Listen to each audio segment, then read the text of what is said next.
kedua, hidup ini adalah kesempatan.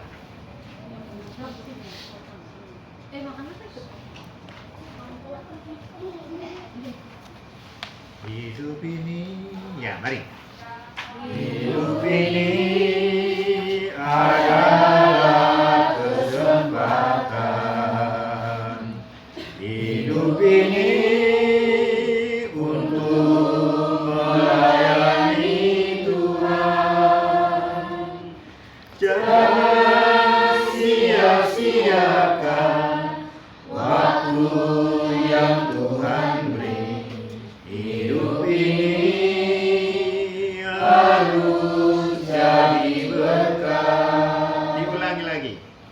Hidup ini adalah kesempatan. Hidup ini untuk melayani Tuhan. Jangan sia-siakan waktu yang Tuhan beri. Hidup ini harus jadi berkat. Lanjut. Oh Tuhan, pakailah hidupku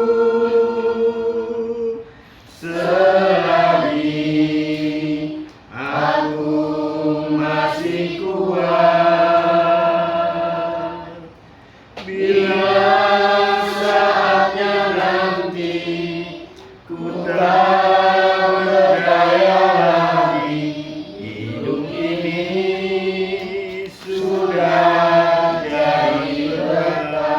Oh Tuhan, oh Tuhan, pakailah hidupku selagi aku masih kuat.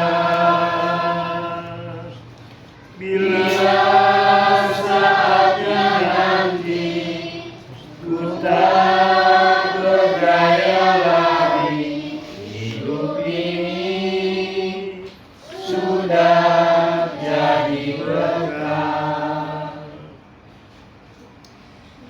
Dalam nama Bapa, Putra, dan Roh Kudus. Amin. Kasih karunia, rahmat, dan damai sejahtera dari Allah Bapa dan Putranya Yesus Kristus dalam persekutuan dengan Roh Kudus selalu beserta kita. Sekarang dan selama-lamanya. Dalam sebuah dialog temu pastoral dengan tema solidaritas dan subsidiaritas sebagai jalan mewujudkan penghormatan martabat manusia dan kesejahteraan bersama di Cipanas, Jawa Barat, Kardinal Ignatius Suharyo menegaskan tentang panggilan umat Kristiani agar terlibat dalam mengusahakan kesejahteraan bersama dengan meladani Yesus yang menjadi pusat hidup setiap orang Kristiani. Bapak Sukidi sebagai seorang pemikir kebangsaan yang ikut menghadiri pertemuan tersebut menambahkan bahwa salah satu tokoh yang layak diteladani atas panggilan ini adalah Santo Paulus, karena telah memprioritaskan kepentingan orang lain daripada dirinya sendiri. Oleh sebab itu, umat diajak membangun komitmen bersama dengan ikut bertanggung jawab, karena pada kenyataannya manusia tidak hidup sendirian namun hidup bersama dengan sesamanya. Seruan di atas sejalan dengan panggilan gereja dalam menghadapi permasalahan dan situasi dunia yang saat ini sedang tidak baik-baik saja. Gereja mengajak semua orang mengambil langkah peduli kepada yang lemah dan membantu mereka. Gereja menyadari bahwa tugas perutusannya dipimpin Injil dan kasih kepada sesama. Panggilan ini tentunya harus diperjuangkan bersama. Tidak ada cara lain selain terlibat langsung dengan menjadi berkat itu sendiri, seperti keterlibatan Tuhan Yesus atas suka duka kehidupan masyarakat di zaman itu. Karena kesaksian penginjilan paling nyata tampak pada tindakan berbagi dan kesetiakawanan antara sesama. Namun kenyataannya manusia belum sepenuhnya menjalankan tugas sebagai citra Allah yang mempunyai keistimewaan akal budi, hati nurani, dan kebebasan. Terbukti masih banyak yang kurang peduli dan mengabaikan sesama. Contohnya, membuang sampah sembarangan, perilaku mudah tercetus emosi, kurang toleransi, dan cinta diri secara berlebihan. Oleh sebab itu, manusia harus kembali kepada hakikatnya sebagai ciptaan Allah yang bermartabat luhur, yang mempunyai kesamaan dengan sifat Allah, yaitu berupa sifat-sifat baik yang dapat dipergunakan untuk menjalankan tugas panggilannya. Keluhuran martabat manusia terletak pada kemampuan-kemampuan yang diberikan Allah untuk menjadi rekan sekerja Allah agar mengembangkan dirinya secara integral, baik jasmani, rohani, dan mental. Kita doakan doa pembukaan bersama-sama. Allah Bapa yang Maha Kasih, Terima kasih untuk setiap kebaikan dan kemurahan sehingga kami dapat berkumpul dalam pertemuan bertiga dari saat ini. Kiranya Roh Kudus-Mu membimbing, membuka hati dan pikiran kami, agar kami dapat memahami pesan yang Engkau ingin sampaikan kepada kami, agar mampu hidup sesuai dengan kehendak-Mu. Demi Yesus Kristus, Tuhan dan Pengajar kami, yang hidup dan berkuasa kini dan sepanjang masa. Bacaan kitab suci diambil dari surat Paulus kepada jemaat di Galatia. Hadir, mohon dibacakan. Coba dijom.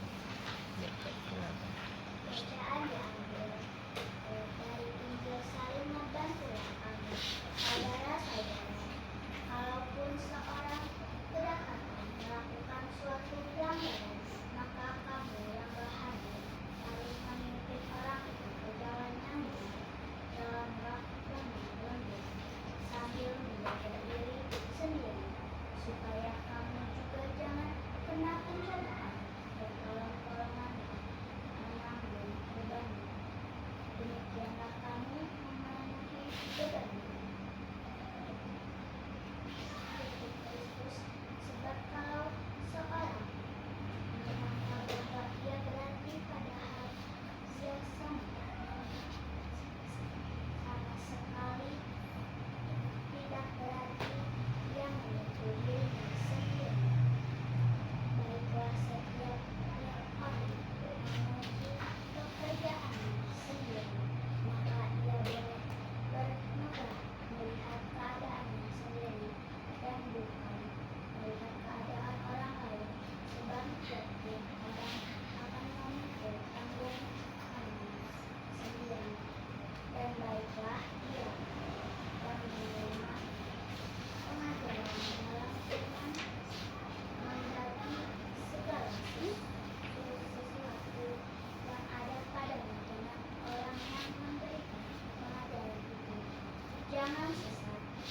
Allah tidak membiarkan dirinya dipermainkan, karena apa yang dikabur oleh aku juga yang akan dituainya. Sebab barang siapa menabur dalam dagingnya, dia akan menuai kebinasaan dari dagingnya. Tetapi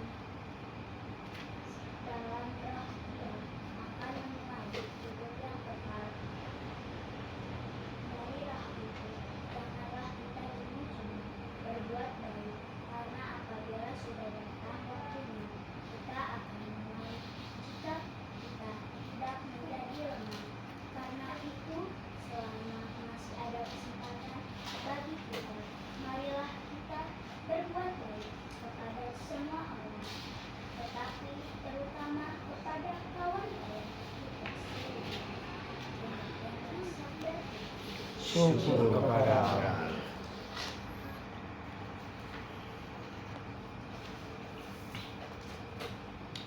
Sharing dan pendalaman. Ada dua gambaran menarik yang diungkapkan Rasul Paulus dalam bacaan ini, yaitu daging dan roh. Daging ingin melambangkan kelemahan karena berhubungan dengan keinginan atau kehendak manusia sendiri tentang hal-hal yang menyenangkan hati duniawinya. sedangkan roh melambangkan hidup yang sesuai dengan keinginan atau kehendak Allah. Paulus menekankan agar jemaat hidup oleh roh dan dipimpin oleh roh, sebab rohlah yang memberi hidup, daging sama sekali tidak berguna. Peringatan ini diberikan oleh Rasul Paulus secara khusus kepada jemaat di Galatia berdasarkan pengalaman hidup seperti yang telah kubuat dahulu. Ini artinya perbuatan daging pernah nyata di dalam hidupnya, dan berharap jemaat berubah oleh pembaruan budi sehingga kamu dapat membedakan manakah kehendak Allah, apa yang baik dan apa yang berkenan pada Allah. Seruan ini penting untuk diperhatikan sebab perbuatan daging adalah kegagalan terhadap keadilan dan kasih Allah.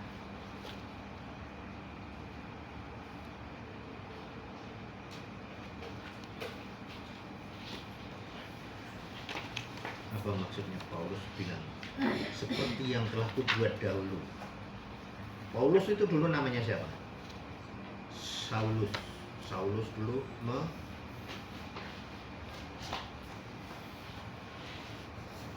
membantai orang yang cinta dengan Kristus, yang pengikut Kristus, ya.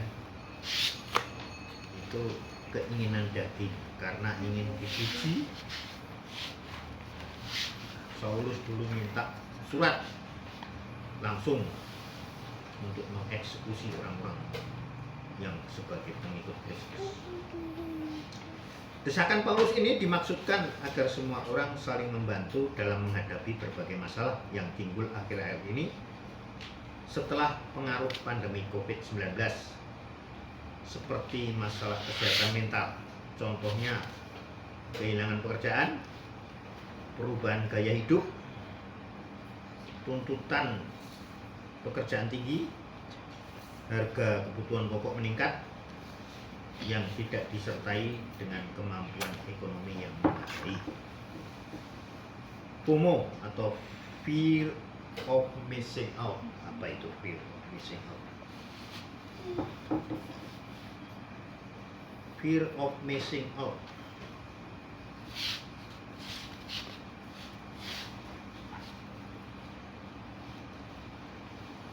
FOMO itu adalah rasa takut, merasa tertinggal karena tidak mengikuti aktivitas tertentu. Sebuah perasaan cemas dan takut yang timbul di dalam diri seseorang akibat ketinggalan sesuatu yang baru, seperti berita, tren, dan hal lainnya. Rasa takut ketinggalan ini mengacu pada perasaan atau persepsi bahwa orang lain senang-senang menjalani kehidupan yang lebih baik atau mengalami hal-hal yang lebih baik. Salah satu penyebab FOMO, penggunaan media sosial. Berkembangnya teknologi saat ini menjadikan kita dapat dengan mudah menerima jutaan informasi di luar, contohnya melalui Instagram atau aplikasi yang sedang digemari, sehingga memiliki banyak follower.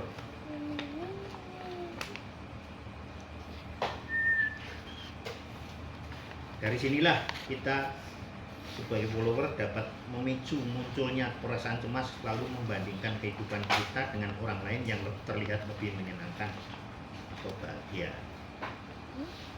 Gejala-gejalanya selalu mengecek gadget. Kebiasaan memegang gadget seakan sudah tidak bisa dihilangkan. Seseorang yang mengalami FOMO akan selalu mengecek ponsel setiap ketika bangun tidur, bahkan sebelum tidur, seakan tidak mau ketinggalan berita apapun. Siapa itu? Siapa yang ngomong juga? Kayaknya udah rata-rata itu. Rata ya? Berarti bener ya? Lebih peduli dengan media sosial daripada kehidupan nyata, akibatnya muncul keinginan yang diakui orang lain, dunia maya. Selalu ingin tahu kehidupan orang lain, selalu ingin tahu gosip terbaru. mengeluarkan uang membeli hal-hal yang sebenarnya tidak penting dengan dalih agar tidak ketinggalan zaman. Mengatakan ya bahkan sedang tidak ingin. Hal ini sering terjadi ketika seseorang tidak ingin ketinggalan apapun sehingga selalu menerima setiap ajakan yang sebenarnya tidak menarik atau tidak perlu.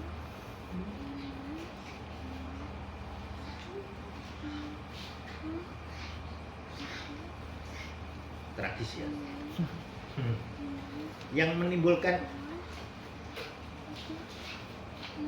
masalah lain yang juga tidak kalah penting tapi sering terlupakan adalah masalah kesehatan spiritual seperti perubahan prioritas karena pergeseran nilai-nilai, penurunan partisipasi dan kehadiran dalam kehidupan menggereja, kurang kebutuhan disayangi dan menyayangi, ketidakmampuan untuk saling memaafkan dan mengampuni. Oleh sebab itu, Paulus memberikan sebuah nasihat bijak untuk saling mendukung dan membantu sama lain agar dapat mengurangi beban yang harus ditanggung sesama dengan peduli dan berbuat baik. Bagi Paulus, berbuat baik adalah kewajiban dari semua orang, sebab Allah adalah kebaikan itu sendiri dan sumber kebaikan. Allah lah yang mempunyai kebaikan dan akan terus mengalirkan kebaikan itu kepada umatnya.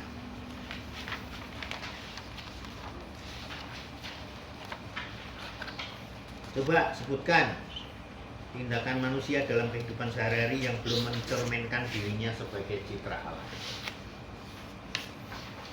Apa tadi?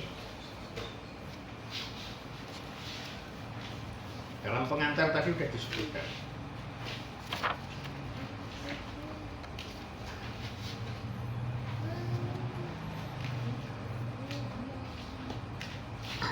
Citra Allah itu mempunyai keistimewaan akal budi, hati nurani, dan kebebasan. Tetapi ternyata terbukti masih banyak orang yang kurang peduli, mengabaikan sesama, membuang sampah sembarangan, tadi sudah disebutkan, gampang emosi, kurang toleransi, cinta diri secara berlebihan.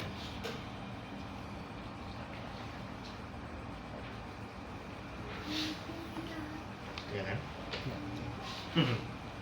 Tindakan manusia dalam kehidupan sehari-hari yang belum mencerminkan dirinya sebagai citra Allah, menghina orang lain, mengutamakan kepentingan kelompok, berlaku diskriminatif terhadap kelompok tertentu, menonjolkan perbedaan suku, tidak menghormati adat daerah lain, menyebarkan berita bohong, memfitnah orang lain, melakukan tindakan makar, melecehkan simbol agama, memaksakan kehendak kepada orang lain, mengadu domba antar kelompok, bersikap rasis, mengejek atau meremehkan orang lain, berkelahi atau tawuran di sekolah, melanggar aturan yang telah disepakati bersama.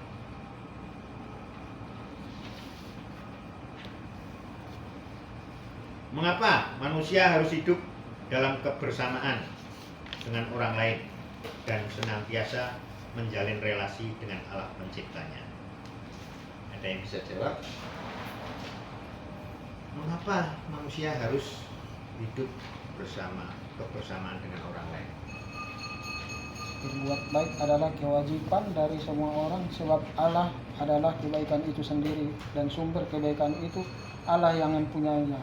Kebaikan dan akan terus mengalirkan kebaikan itu kepada umatnya. Ya, kita itu makhluk sosial, ya kan? Nggak bisa hidup sendiri, nggak bisa.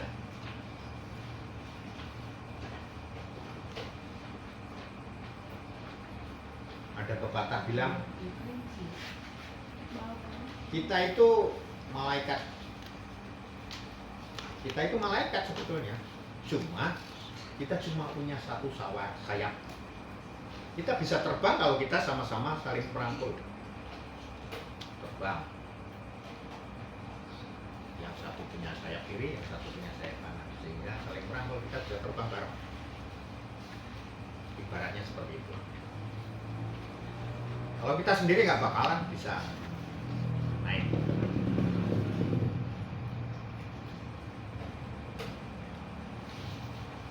Memang bisa kita berdagang tanpa pembeli. Nggak mungkin. Ya kan? Nggak bisa. Harus bersama orang lain. Siapapun itu. Nggak harus satu suku. Nggak harus satu agama. Nggak.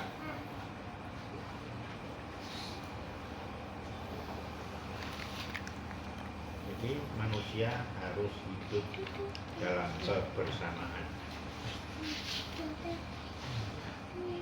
Karena Allah menghendaki manusia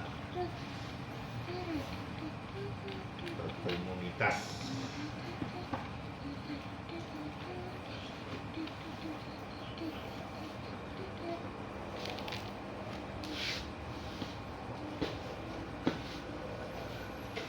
Oke, lanjut.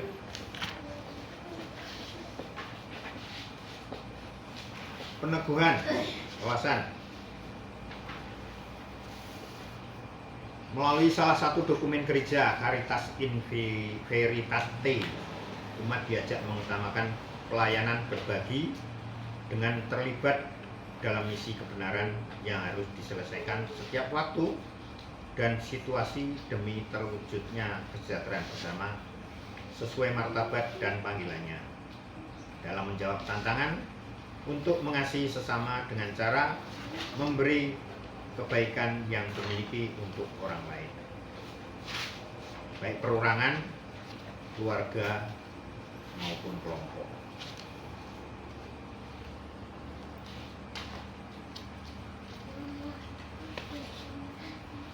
Kalau zaman-zaman dulu masih ada ya orang-orang yang letterless mengartikan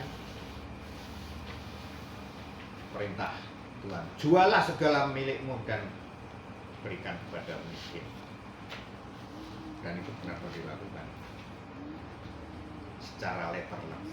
Sekarang ada tuh yang dipeliput. Ya ada, masih ada. Jadi ada sebuah komunitas atau organisasi atau ya perorangan bisa pertapa itu masih ada. Dulu yang waktu di Bandung, Iya, yang di Bandung itu kan mau datang hari kiamat itu sampai dijual-jual hartanya apa segala. Tapi sampai benar-benar mengikuti kehendak Tuhan. Jadi dia ke arah kekudusan, bukan terus langsung Ya ini menurut dia itu. ya. Kalau ini demi kebaikan, kalau yang itu kan menyimpang. Ya gitu loh. Kalau udah kayak gitu dia nggak tahu mana udah percaya. Jadi jangan lupa menjalin relasi dengan Allah. Allah itu adalah kebaikan. Gitu. Kalau sudah menyimpang dari kebaikan, tidak menjalin relasi lagi, ya sudah.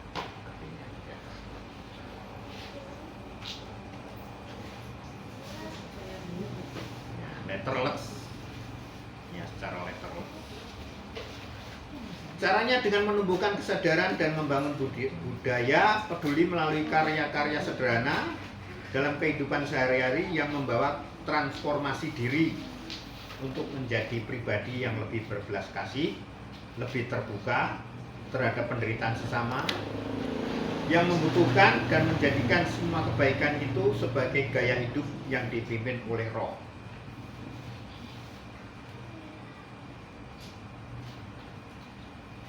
Marilah kita bersama ikut terlibat dan berpartisipasi sebagai komitmen membangun sikap peduli yang menggerakkan semua gerakan kebaikan dalam gerejanya. Ada satu kalimat sederhana sebagai wujud pernyataan cinta kasih dan pekerjaan Allah dalam hidup kita masing-masing kepada sesama, yaitu lihatlah di wajah mereka ada wajah Allah, dan perlihatkan wajah Allah di wajah kita kepada mereka. Jadi sesama kita itu juga merupakan bait Allah yang kudus. Nah, kita harus memperlakukan itu adalah bait Allah. Jangan dihina, jangan menghina, jangan saling menghina, jangan saling berbaca. Ya. Tubuh itu adalah bait Allah yang kudus.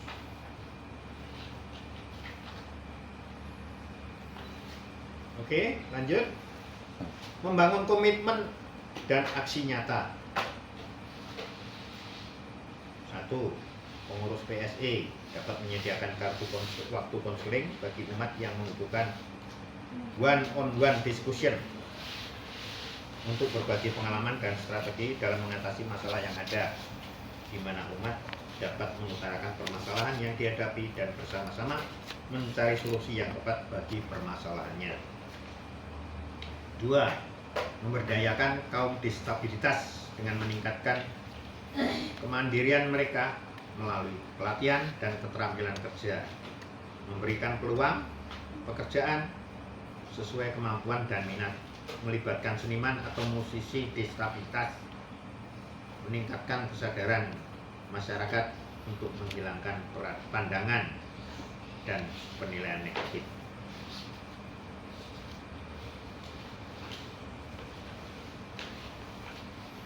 Di lingkungan kita nggak ada ya kaum disabilitas. Biasanya dipandang sebelah mata.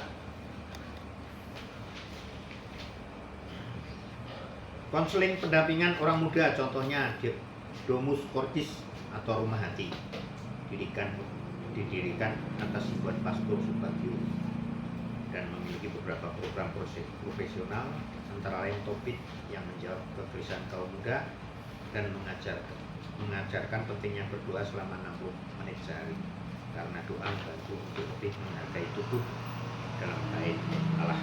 Dan tubuh itu adalah bait Allah yang kudus.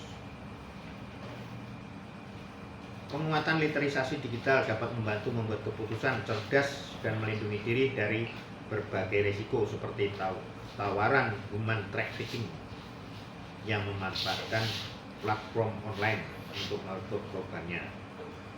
Misalnya menawarkan pekerjaan dengan imbalan besar dengan tujuan lain. Pinjol yang dapat membuat orang bermasalah dan terjerat di dalamnya karena terlena dengan kemudahan pengajuan, namun mengabaikan risiko di baliknya, seperti nilai bunga yang terlalu tinggi, penyalahgunaan data pribadi, dan memberlakukan denda tidak wajar.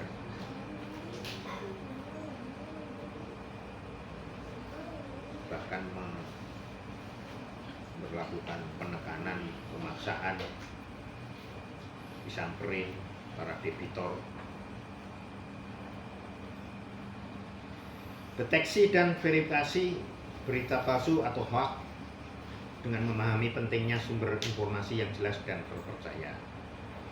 Kecanduan gadget adalah perilaku ketergantungan yang berlebihan terhadap penggunaan teknologi digital dalam kehidupan sehari-hari. Ya, hati-hati ya anak-anak, batasi main gadget. Batasin, bukan dilarang. Gadget juga ada nilai positifnya, seperti pisau bermata dua. Ada keuntungannya, ada juga kerugiannya. Kalau kita tidak bisa mempergunakan, akan dapat merugikan diri sendiri.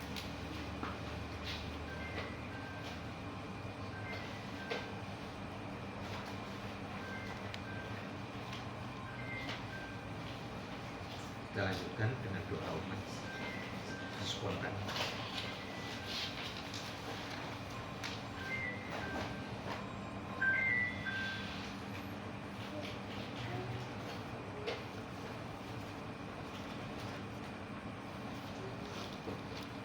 Bapa yang Maha Baik, segala puji dan syukur kami aturkan kepadamu atas kemurahan dan kasih sebuah Bapa kepada kami, sehingga pada malam hari ini kami dapat berkumpul dalam pertemuan aksi kuasa pembangunan yang ketiga. Hadirlah di tengah-tengah kami, ya Tuhan.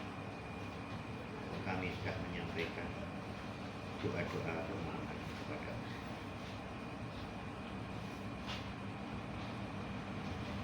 Ya Tuhan, Bapa kami, kami berdoa bagi anak-anak kami yang hari ini sedang mengikuti proses sakit. Bimbinglah anak-anak kami dalam belajar, baik dalam belajar di rumah maupun saat mengerjakan soal-soal di sekolah, agar anak-anak kami bisa mengerjakan dengan baik dan mendapat nilai yang memuaskan. Marilah kita mohon. Kabulkanlah doa kami ya Tuhan. Yang Maha Pengasih dan Maha Penyayang, memohon kami mohon diberikanlah kesembuhan bagi nenek kami tercinta Ibu Yuli Ana Umira yang baru saja menjalani operasi mata beberapa hari yang lalu. Semoga nenek kami bisa sembuh seperti sedia kala. Turunkanlah mujizat-Mu ya Tuhan. Marilah kita mohon. Kabulkanlah doa kami ya Tuhan. Ya Allah Bapa yang Maha Bijaksana, terima kasih atas pertemuan pada malam hari ini di rumah Pak Yosef. Kiranya Engkau memberikan roh kebijaksanaan pada lingkungan kami ini ya Bapa. Pada malam hari ini kami dapat berkumpul di sini. Begitu juga saudara-saudara kami yang belum bisa hadir pada malam hari ini ya Tuhan, dimanapun mereka Tuhan. Ketuk dan bukalah hati mereka supaya pertemuan-pertemuan yang akan datang kami dapat berkumpul kembali ya Tuhan. Marilah kita mohon. Bapa yang Maha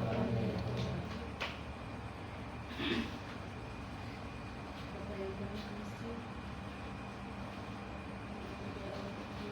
kami mengaku dia berada, dia yang luar biasa kerjaannya.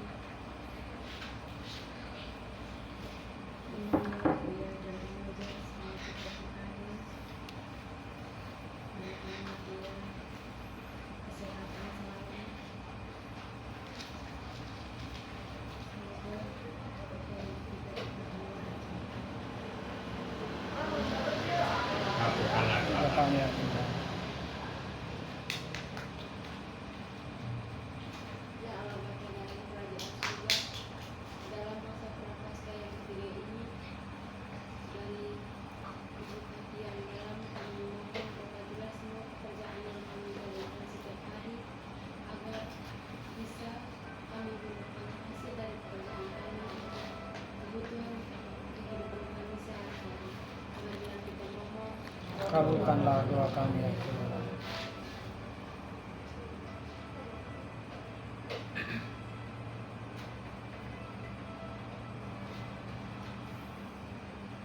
Bapa yang Maha Baik, kami mohon ulurkanlah tangan-Mu untuk menjamah saudara-saudara kami yang saat ini sedang sakit.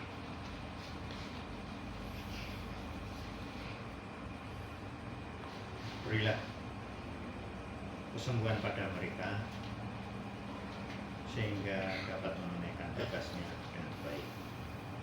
Kami mohon. Kabulkanlah doa kami ya Tuhan.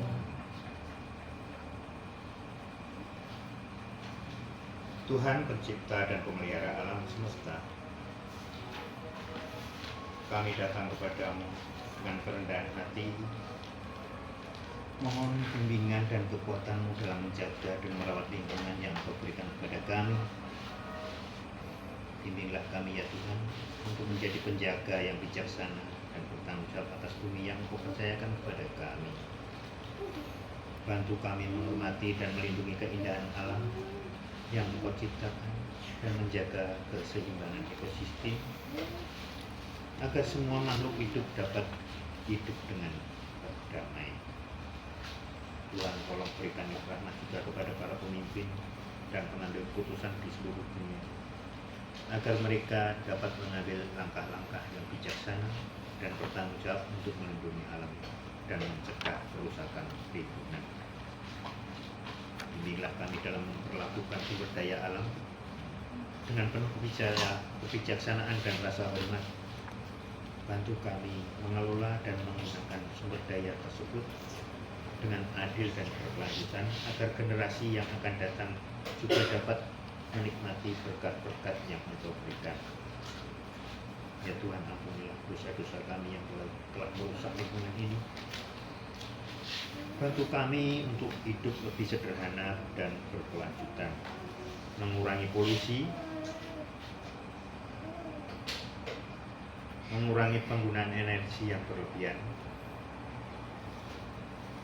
mengurangi pemborosan yang tidak perlu. Kami juga memohon perlindungan ya Tuhan bagi mereka yang terkena dampak bencana alam. Tolong lindungi mereka, berikan kekuatan dan penghiburan kepada mereka yang kehilangan rumah dan keselamatan. Ya Tuhan, terima kasih atas keindahan dan kemurahan ciptaan-Mu. Kami berjanji untuk menjaga dan merawat alam sebagai tanda cinta dan penghargaan kami kepada masih banyak permohonan doa-doa yang kami harapkan daripada-Mu. Kami percaya bahwa Engkau tahu kebutuhan kami. Semua doa ini kami aturkan kepada-Mu dengan perantaraan Yesus, penebus kami. Amin. Kita doakan, kita satukan doanya dengan doa yang telah diajarkan Putra-Mu sendiri. Bapa kami yang ada di surga, dimuliakan namamu, datanglah kerajaan-Mu, jadilah keinginanmu di atas bumi seperti di surga. Berilah kami rezeki kami, dan ampunilah dosa kami, seperti kami mengampuni yang bersalah kepada kami. Dan janganlah masukkan kami ke dalam cobaan, tetapi bebaskan kami dari yang jahat. Doa penutup bersama-sama. Allah Bapa yang Maha Baik, kami bersyukur atas kebersamaan yang Engkau berikan dari awal yang akhir. Semoga dapat tetap hidup, tumbuh dan berkembang di dalam kehidupan kami, serta semakin dekat kepada mampukan kami dapat menjalankan tugas sesuai Islam dan menggunakan kami selalu dalam sehingga kami beroleh kemuliaan kepada Bapa dan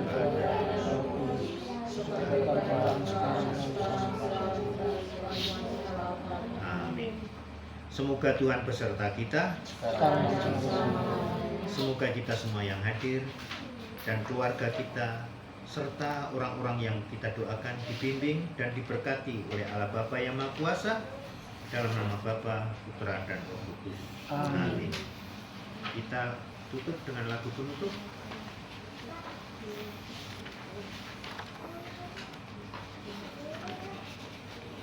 Puji syukur 644.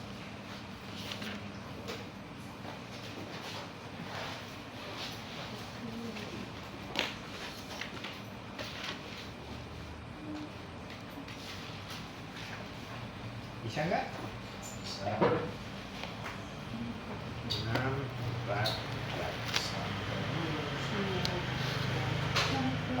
Ini sampai Yusuf, Pak. Yusuf. Ya. So do mi re si do so. Coba. Belum pernah. Ya, mati aja. Lagunya. Lagu. Ya, mari.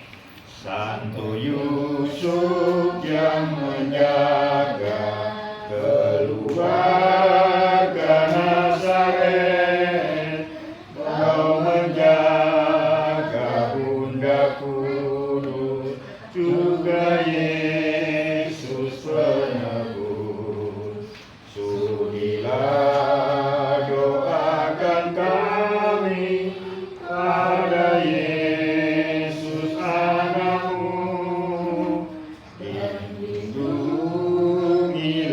selalu kami sekeluarga. Dua. Di tengah mara bahaya, beri kami harapan, kuatkanlah iman kami, agar jangan tersesat. Bapa